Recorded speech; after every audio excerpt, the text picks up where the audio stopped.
This is going to be an introduction to the chi-squared goodness of fit test. Now I want you to imagine that somebody gives you a dice and they suspect that that dice is somehow biased. How are you going to check whether that dice is okay, so unbiased, or whether it might be actually biased? Now probably what you would do is you would throw the dice lots of times and count how many you got of each number. So that's what I'm going to do now. Now ideally you would probably throw the dice as many times as possible. I'm just going to throw it 120 times and we're going to count how many of each number we get. So with this computer it's going to do 10 dice at a time and put the results on the graph and also on in the table. So I'm going to do that 120 times. So there's my 120. Now if we look at the results, okay, we've got 21 ones, 18 twos, 18 threes, and so on. Now the question is, are these the results we would normally get for a normal dice? Okay, or are they a bit strange? I mean, these results look reasonably okay. We've only got 16 fours, whereas we've got 25 sixes. Is that suspicious? Well, this is the point about the chi-squared goodness of fit test. What we're going to do is we're going to work out using this chi-squared statistic, which I'll show you in a minute. We're going to use that as a measure of how different the results are from what we would expect to happen. Now, in a perfect world, we would expect, if you throw the dice 120 times, in a perfect world, you'd expect 20 of each number. Okay, so that's kind of our standard result of 20 each. And then we're just going to compare our results to that using this thing called the chi-squared statistic. Now, how do we work it out? Well, I've made a table here, and I'm just going to first of all do the same thing again. I'm going to roll the dice 120 times, so you can see it appearing on the graph. So obviously different results from last time. So the way that the chi-squared statistic works is you have a column of observed frequencies. The observed frequencies is what you got from your experiment. Okay, so here you can see I've got 17 ones, 23 twos, and so on. In the next column I've put the expected frequency, which is basically, in a perfect world, what you'd expect. So we'd expect 20 of each number on average. Now in the right hand column we actually have this formula. Kind of looks complicated, but this is the formula for the chi-squared, and all it is a measure of how far each result is from the expected. So for example, you can see the number of fives was actually 20. So that's exactly the same as the expected frequency. So that turns out you have a chi-squared value of 0, because this was actually not different from what we were expecting. But you can see that, for example, the number of threes, that was 27. That's getting a bit further away, and that had a chi-squared value of 2.45. The way that we calculate it is you do the observed minus the expected squared divided by expected. So we look at the first row. We've got 17 for the observed and 20 for the expected. So we do 17 minus 20. That's minus 3. Minus 3 squared, that's 9. And then 9 divided by 20 is 0.45. Okay. So, and in the case of this one, the 27, take away 20, using this formula, is 7. 7 squared is 49, and then 49 divided by 20 gives us the 2.45.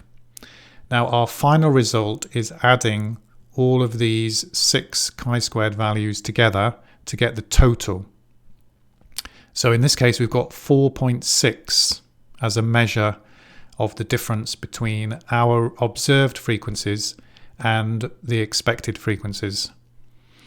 Now the next question is, what does this value of 4.6 mean?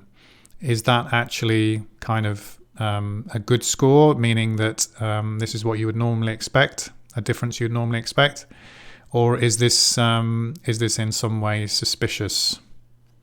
Well, to investigate that, we're going to do more experiments.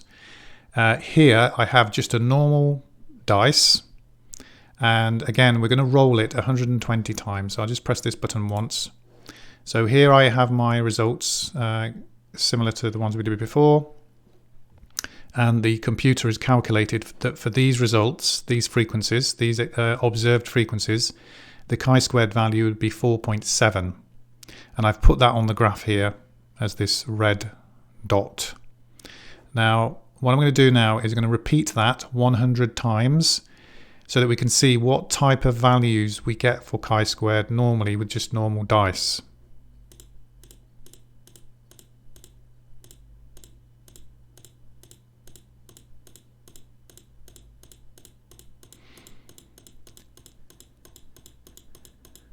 Oops.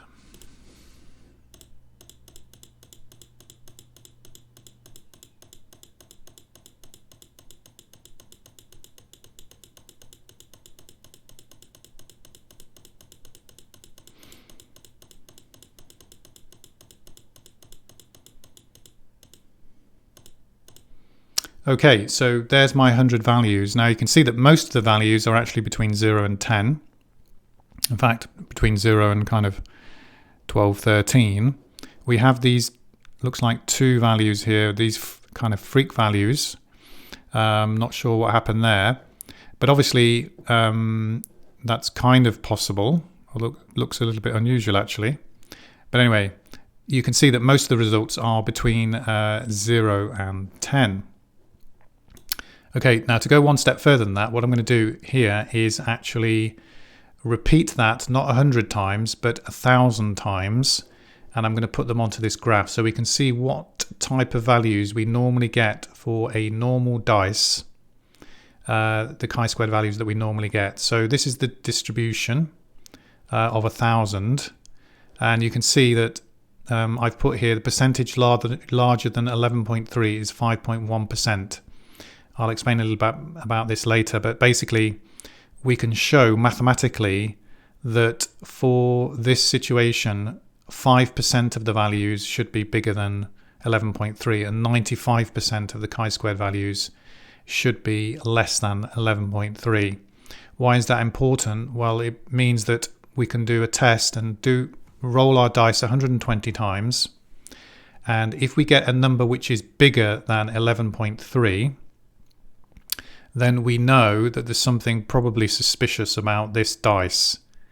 It might not be a biased dice. Okay, 5% of the time it won't be a biased dice. It'll just have happened by chance. But we would be a little bit suspicious about the dice. And actually, the further to the right you go, so if we got a chi-square value of 25, then we would know pretty much for certain that dice is biased. It might not be. It could be just a freak result. So we can never ever kind of prove anything in statistics, actually. You can only kind of put a value on how unlikely it is. So a value of 25 would be very, very unlikely. So you would be almost certain, but not perfectly certain, that you would have a biased dice if you got a chi-squared value of 25. Now, if I keep generating these, you can see, obviously, even with 1,000, there's a bit of variation, okay, in the results. But the mathematicians have worked out that if you do repeat this not 1,000 times, but maybe 1 billion times, or basically infinitely, and you drew a graph of it, it would actually look like this. This red one is the perfect model. And if I keep generating these, you can see that roughly it does actually work out. Even for 1,000, it's roughly right. But if we did it more, it would look like this red line. So I'm just going to take away the histogram. So this is the chi-squared model. So you should kind of remember this graph a little bit.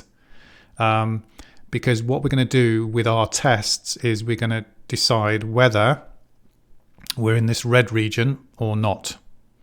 This is called the critical region. So remember I was saying that only 5% of the values, the chi-squared values, should be more than 11.3.